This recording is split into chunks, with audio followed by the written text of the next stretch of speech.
It's time for another episode of the WorshipCast. I'm Franklin. And I'm Matt. Today we're going to talk about growing your worship band as a cohesive unit. All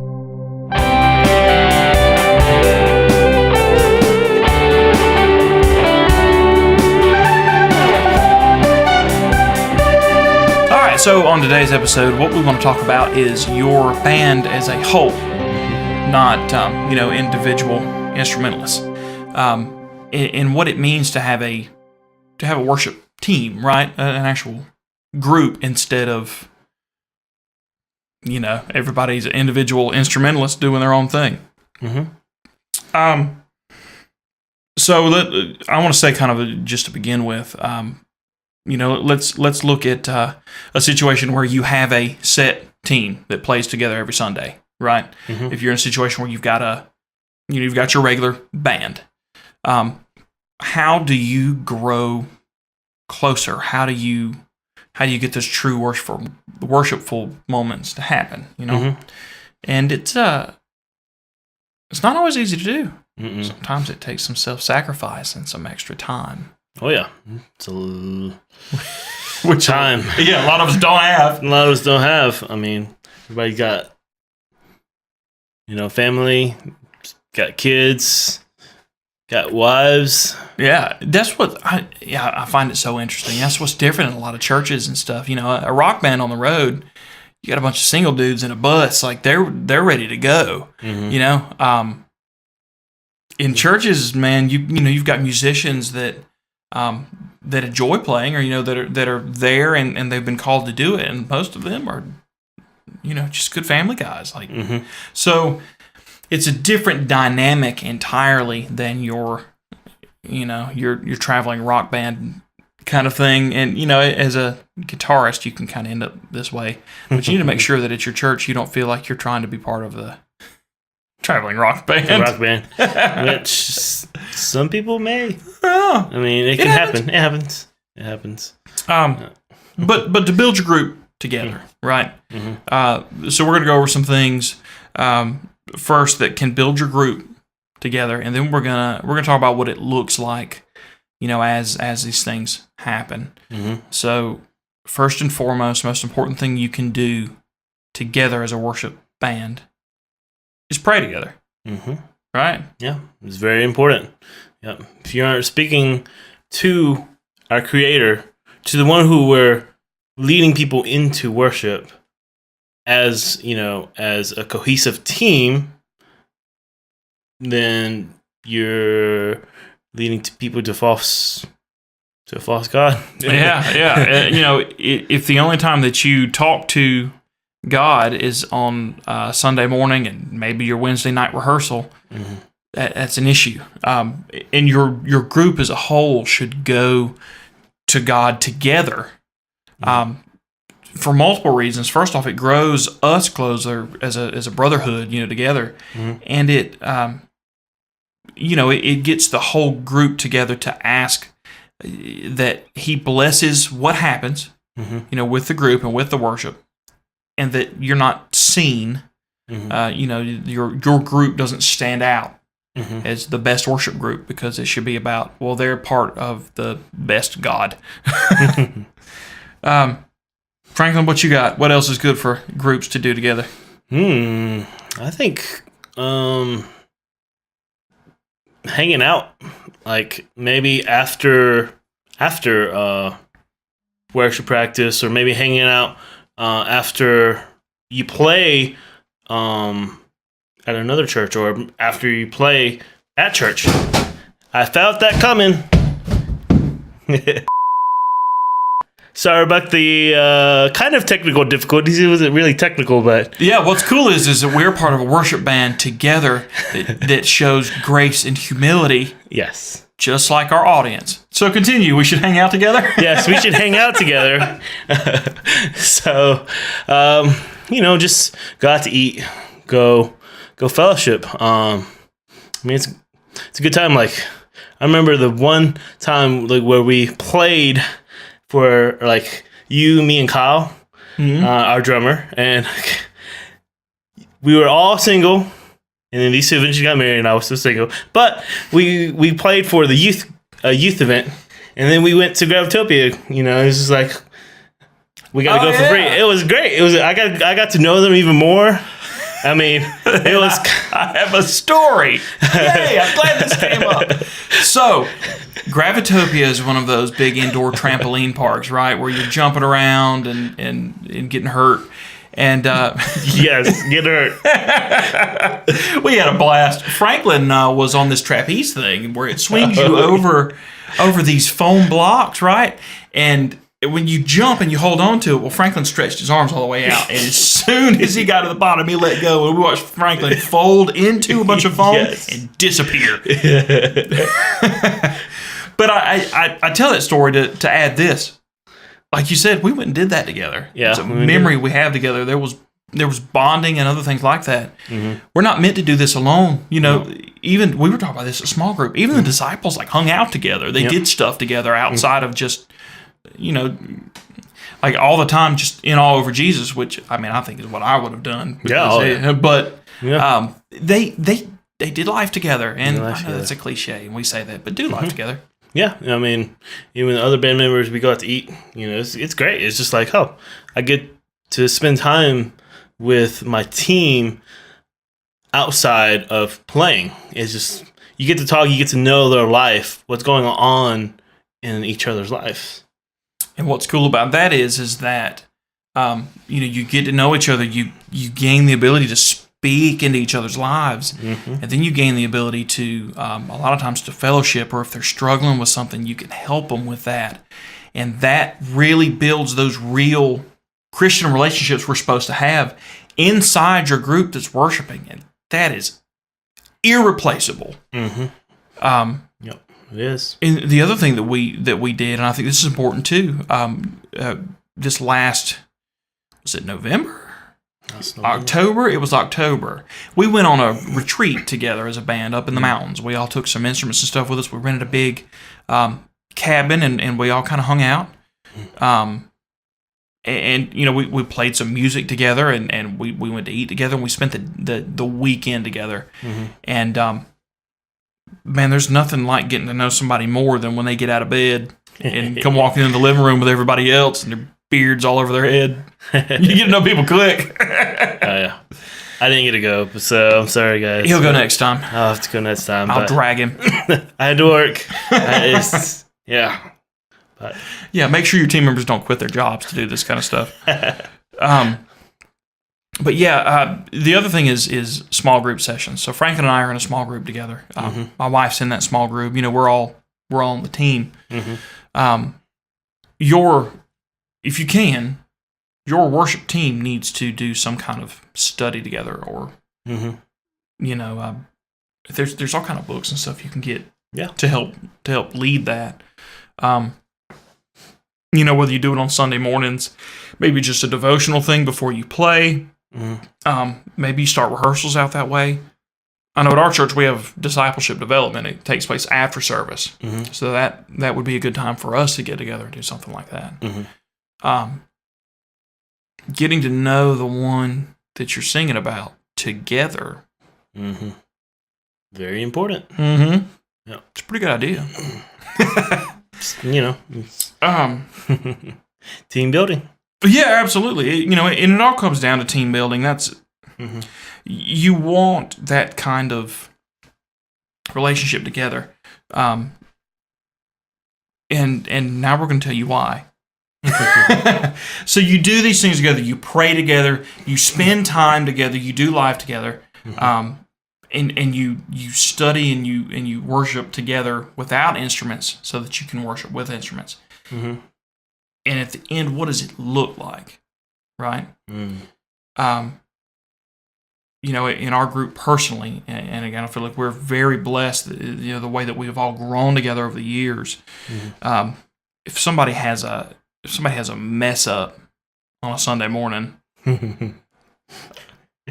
maybe we don't handle it right.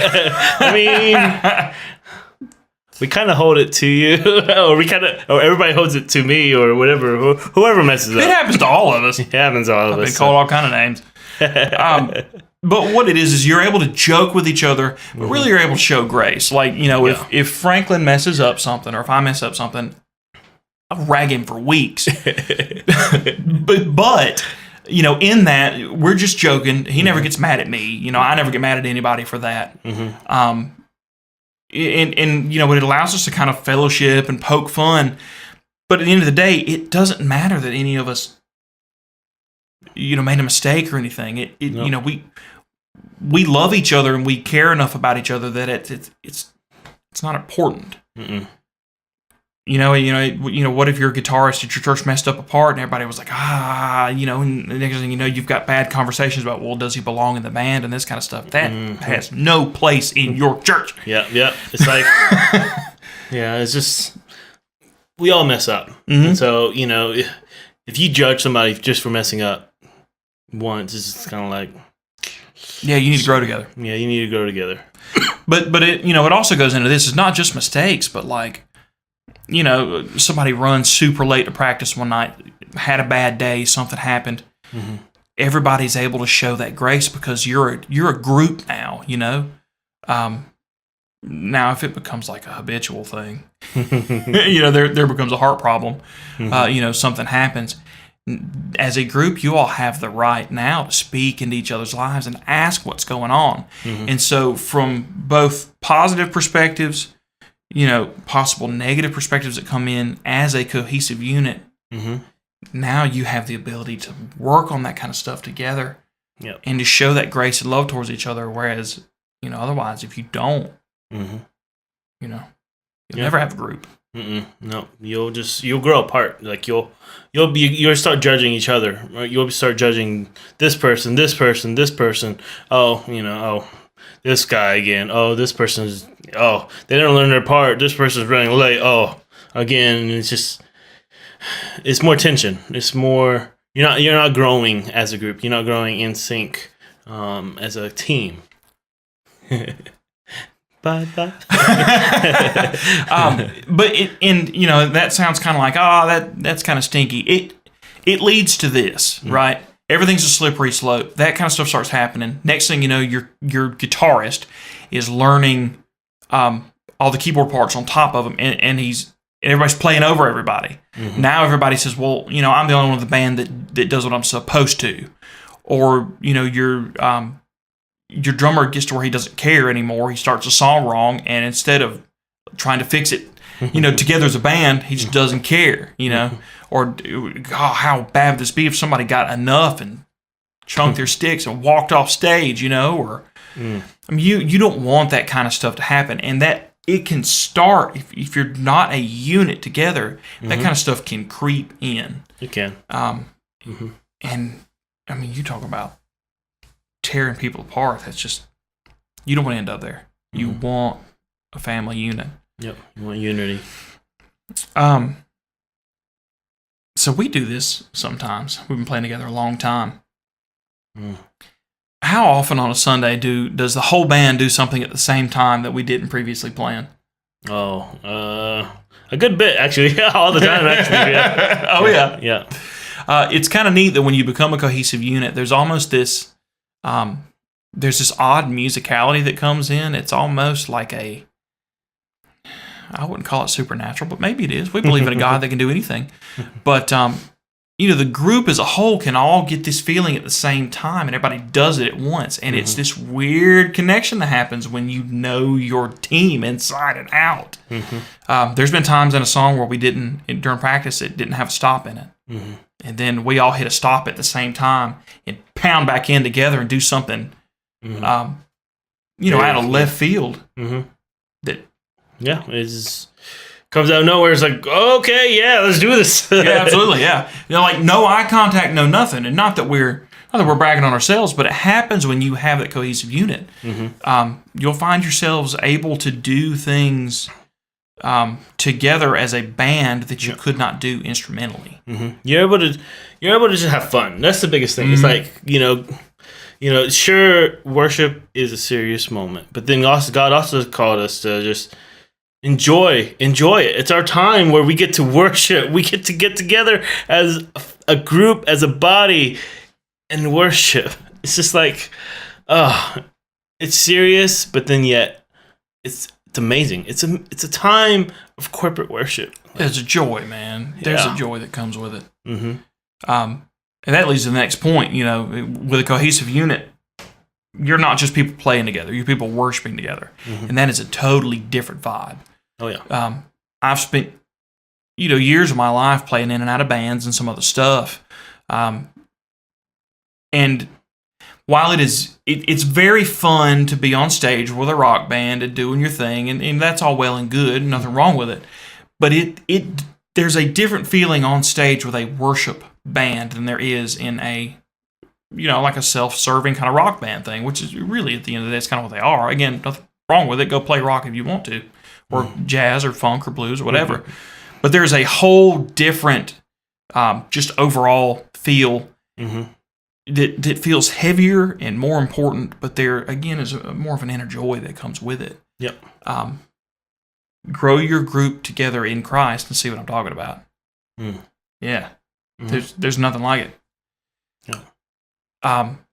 It squashes egos too. It does. Mm-hmm. It does.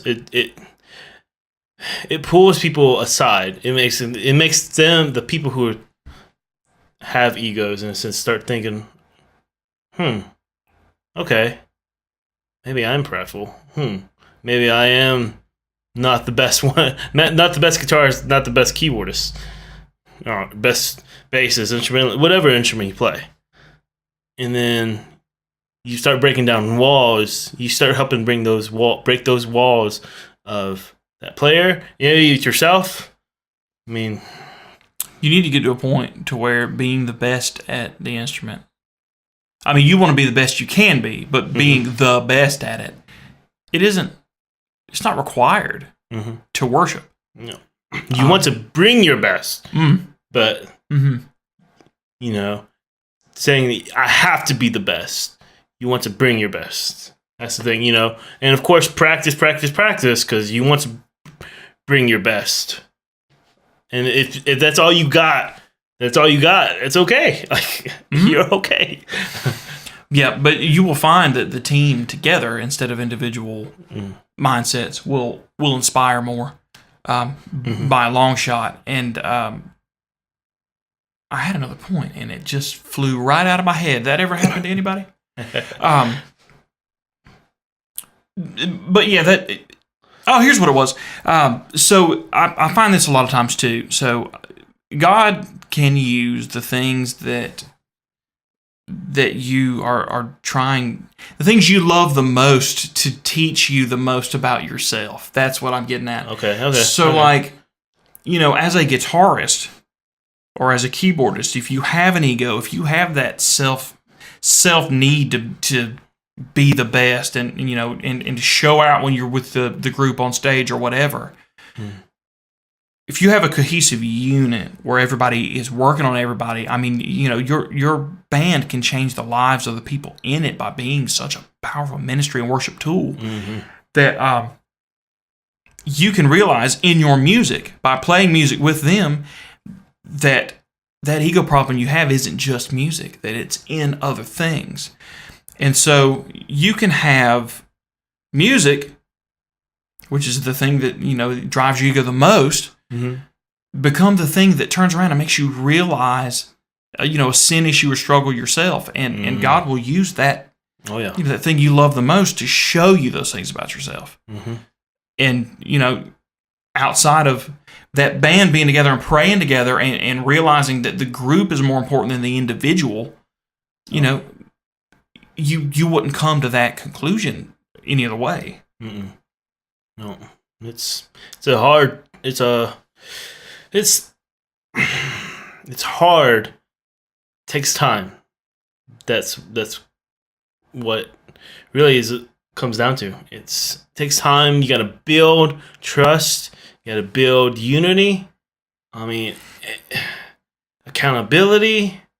I mean, there's just so much into it, I don't know. It's crazy to think about, but you have to be in sync. You have to be in time.